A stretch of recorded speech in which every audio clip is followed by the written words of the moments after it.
काहे आपन आम तिलक नीरे खेली।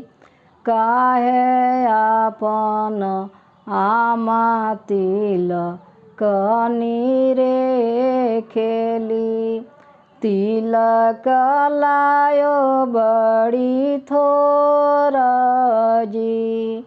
तिलक लायो बड़ी थोर जी। ऐसन बटुला चमैनिया के दिहनी हो।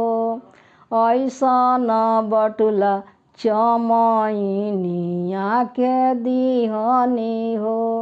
बबुआ के नार के कटाई जी। बबुआ के नार के कटाई जी।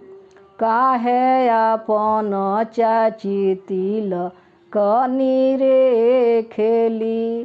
काहे आपन चाची तिलक नीरे खेली। तिलक लायो बड़ी थोर जी। तिलक लायो बड़ी थोर जी। ऐसन चैन ननदोइया के देहनी हो।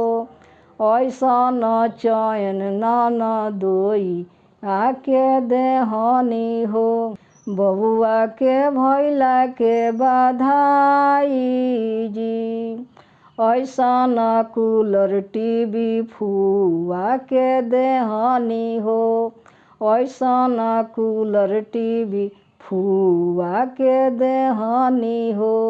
बबुआ के सोहर के गवाई जी। बबुआ के सोहर के गवाई जी। काहे आपन चाची तिलक नीरे खेली। काहे आपन चाची तिलक नीरे खेली। तिलक आयो बड़ी थोर जी।